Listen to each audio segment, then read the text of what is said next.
নমস্কার বন্ধুরা, আমরা যারা সোশ্যাল মিডিয়াতে একটু অ্যাক্টিভ থাকি তারা নিশ্চয়ই আয়ুষের কথা শুনেছি। আয়ুষ নাকতলাতে একটা স্কুল আছে, মহর্ষি বিদ্যা মন্দির, আমার অফিসের কাছে। সেই স্কুলটাতে পড়তো ছেলেটা। ওর মার মুখে শোনা কিছু ঘটনার থেকে ব্যাপারটা ডিটেলসে আমরা জানতে পারি সবাই। সেটা হচ্ছে একটা বাচ্চা ছেলে যার কিছুদিন যাবৎ জ্বর চলছিল। জ্বর থেকে ওঠার পর শরীরটা যখন একটু থিতো হয়েছে তখন তার বাড়ির লোক তাকে বললো যে অনেকদিন স্কুল কামাই হয়েছে, এবার স্কুলটা তো যাওয়া দরকার। স্কুলে পাঠায়। ফার্স্ট পিরিয়ড থেকে যখন বাচ্চাটা বলে যে আমার শরীরটা খারাপ লাগছে, তখন তার গার্জেনকে কল করা হয় না, তাকে হেড ডাউন করিয়ে বসিয়ে রাখা হয়। একটা ক্লাস যায়, দুটো ক্লাস যায়, তিনটে ক্লাস যায়, চারটে ক্লাস যায়। বাচ্চাটার এই ধরনের কন্ডিশন ছিল না যে সে টিফিনটা খেতে পারে, নিজের টিফিনটা বা ব্যাগ থেকে জল বের করে খেতে পারে, সেটাও ওই বাচ্চাটারই বন্ধু যারা ছিল ক্লাসে তারা করিয়েছে। এক নাম্বার, আমরা এখন স্কুলগুলোতে দেখি যে বাচ্চারা, মানে আমাদের বাড়ির বাচ্চারা যে স্কুলগুলোতে যায় সেখানে যদি কোনোদিন পায়খানা পায় তাদের, বা বাই চান্স পায়খানা করে দিয়েছে, বাচ্চাকালে তো এগুলো হতেই পারে, নর্মাল ব্যাপার। তখন তার বাড়িতে গার্জেন কল করে দেওয়া হয়। কারণ সেখানে পরিষ্কারের একটা ব্যাপার থাকে, এবং তাকে পরিষ্কার করার জন্য যে মাসিদের রাখা হয়, বা ভদ্র ভাষায় যাদের ন্যানি বলা হয়, তার জন্য অসুবিধা হয় বলে বাড়িতে খবরটা দেওয়া হয়। কিন্তু এই ক্ষেত্রে চারটে ক্লাস চলে যায়, বাচ্চাটা মাথা নিচু করে বেঞ্চে শুয়ে থাকে, কিন্তু তার গার্জেনকে কল করা হয় না।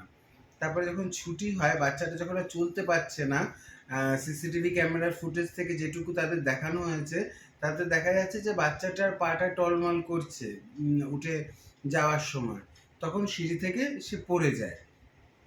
পড়ে যাওয়ার পর যখন সেন্স হারিয়ে ফেলে তখন ধুলোগুলো তার বডির থেকে ধুয়ে মুছে দেওয়া হয়। এবং তাকে কিছু একটা খাওয়ানো হয়, সেটা লজেন্স টফি যেটা স্কুলের টিচাররা বলছে, নাকি তার বন্ধুগুলো, বাচ্চা যেহেতু তাদের কথা কেউ সিরিয়াসলি নিচ্ছে না, তাকে কিছু ওষুধ খাওয়ানো হয়। গার্জেনকে কল করলাম না তখনও অবধি, কোন ওষুধে কোন বাচ্চার কী অ্যালার্জি আছে জানলাম না, সেটা খাইয়ে দেওয়া হয়। তো খাইয়ে দেওয়ার পর তার যখন সেন্স আসে না, হসপিটালে সেখান থেকে নিয়ে যাওয়া হয় বাঘা যতীনে। সেখানে নিয়ে যাওয়ার পর গার্জেন যখন খবর পায় তখন কিন্তু ততক্ষণে একটা অ্যাম্বুলেন্সকেও খবর দিতে পারেনি, গার্জেন গেছে, টিচাররা তার গালে ক্রমশ চড় মারছে দুই গালে, তাকে জ্ঞান ফেরানোর জন্য।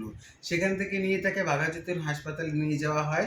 তাকে যখন খুব করে ডাকে, ডাক্তাররা তার মাকে বলে যে ডাকুন, বারবার করে ডাকতে থাকুন ছেলেকে।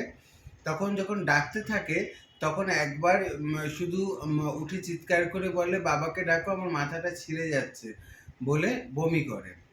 ডাক্তারদের সূত্রে যেটুকু খবর পাওয়া গেছে, ডাক্তাররা বলছে ওর ব্রেনে একটা টিউমার ছিলই, পড়ে যাওয়ার জন্য সেটা ফেটে যায় কোনো কারণে, তার জন্য ব্রেনে ইন্টারনাল ব্লাড হ্যামারেজ হয় এবং ব্লাড ক্লট করে যায়, তার থেকে বাচ্চাটা মারা যায়।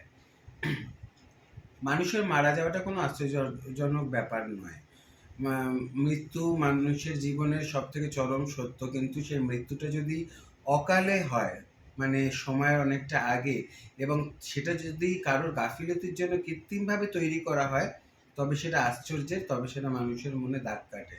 এই গাফিলতির জন্য কাকে দায় করা যায় আমার জানা নেই, কিন্তু আমার বাড়ির ছেলে মেয়েদের নিয়ে আমি যেহেতু যেহেতু ওয়াকিবহল, সেহেতু বলবো স্কুলের লোকেদের একটু আগে গার্জেনকে পায়খানা করলে যেখানে খবর দিতে পারে, সেখানে দুটো পিরিয়ড যখন বাচ্চাটা কোনো রকম এক মানে মুভমেন্ট না করে মাথা নিচু করে শুয়েছিল, তখনই তার গার্জেনকে সেটা কল করে জানানোটা দরকার ছিল। তারা নিশ্চয়ই নিজের বাবা মা যতটা কেয়ার নেবে, আমরা বুড়ো হয়ে গেছি, লোক হয়ে গেছি ছেলে মেয়ের থেকে, তবু আমরা এখন অফিস গেলে আমরা যখন উঠি তার 2 ঘন্টা আগে আমাদের মায়েরা উঠে রান্না করে দেয়, সুতরাং তাদের মতো কেয়ার তো কেউ নিতে পারবে না।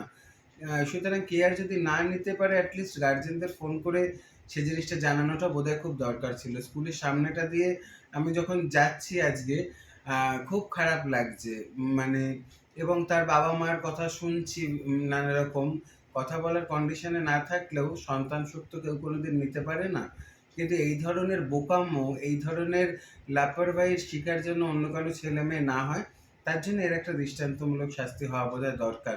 প্রশাসন ভালো হাতে চালাবে রাজ্য, এই আশা দেখিয়েছে, আমরাও সেই আশাতেই স্বপ্ন বেঁধেছি। তো প্লিজ একটু দেখবেন যাতে এই ধরনের বোকাম্মা বা এই ধরনের লাপরবাহির শাস্তিটা এমন হয় পরের দিকে কাজটাকে লোকে সিরিয়াসলি নেয়।